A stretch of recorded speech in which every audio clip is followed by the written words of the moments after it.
अरे हो खूब अरस के अरसा हो खूब अरस के अरसा हो खूब अरस के अरसा हो खूब अरस के अरसा हुआ लगे ये बिछावना तो बिछाई बिछावना तो बिछाई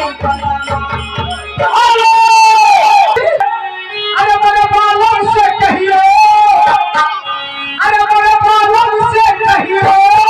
हाय हाय मैं ऐसी दाई बुलाऊंगी मैं ऐसी दाई बुलाऊंगी